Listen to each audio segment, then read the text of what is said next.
Over the last 3 years, Call of Duty has switched from console to PC as its competitive platform of choice, with a lot of the regular player base following suit. Now, we've seen PC gaming revolutionize the space, from insane graphics to lower latency speeds than ever before and an overall better gaming experience. But at what cost? The amount of hackers found in a typical lobby has shot up exponentially. This has led to a huge shift in the dynamic of the community. Back in the day, we would see people like Formula and Scump.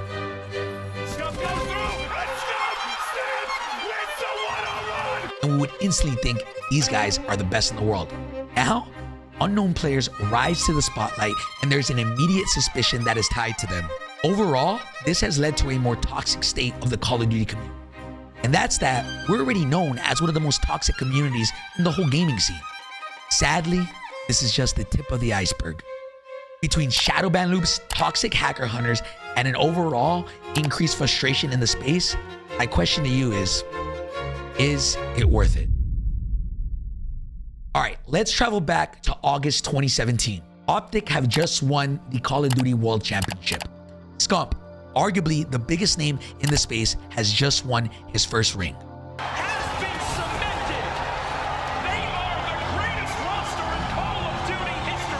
Now, looking back at it, the community sentiment was at an all-time high. Let's fast forward to September 2020 when everything changed. The Call of Duty League announces the official platform change from console to PC. This is where things started to decline. The entire community was left wondering, is this a good change or not?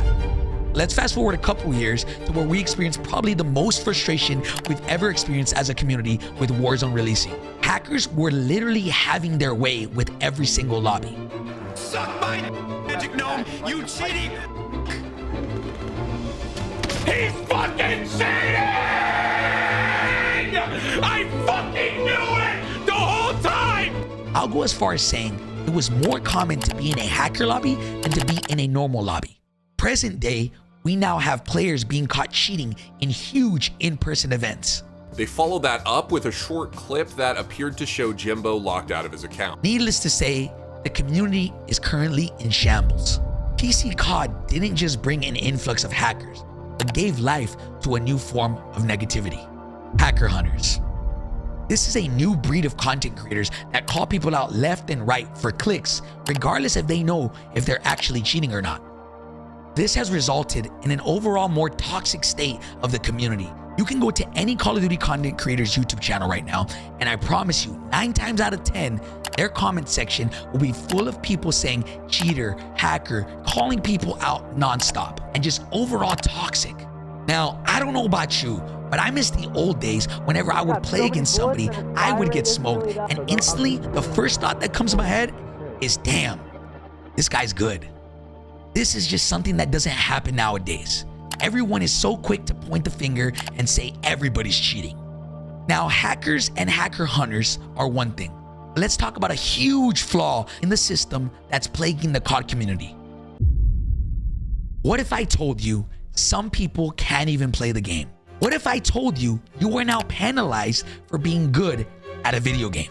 Call of Duty has released a new form of anti-cheat called shadow banning. This is where if you get reported enough for cheating without any actual evidence, you get thrown in matches full of hackers. Or it leaves you infinitely searching for a match so you never get to play. Well, what am I possibly getting shadow banned for? Meanwhile, I got people booting up Cronuses that are literally cheating. Now listen, I personally get hundreds, and I'm not kidding, maybe even thousands of DMs/tweets saying, can you please fix the shadow ban system? Can you do something? I might not personally be able to do anything, but I will say this. Activision, if you're listening, people want to desperately play your game, but sadly, a broken system has affected thousands of players every day where even if they enjoyed the game, they aren't even allowed to play. There has to be a better way of going about this, because you're right. There might be some players who are actually cheating, but I can promise you this, there are thousands and thousands of players stuck right now in what we call the shadow ban loop. Lastly, let's talk about PC versus console. What are the pros and what are the cons? Let's talk about PC first. You get better graphics, better input delay, and overall better upgradability. Let's not deny how awesome PC gaming and PC COD feels. I'm gonna be honest, getting 200 plus frames feels amazing. The input delay on your controllers having 0 milliseconds feels nuts. But again, at what compromise? Now don't get me wrong, PC is awesome, but it does have cons. The price for one can be insane. These PCs go for double, triple, quadruple the price of a console. Of course, that comes with better performance, but some people don't have $3,000, $4,000, $5,000 to dish out. Obviously, another one is hackers. Everything I just described is a negative to PC gaming. Everything that we've experienced in the last 3 to 4 years would not have happened if we were on console. Now let's transition to console pros.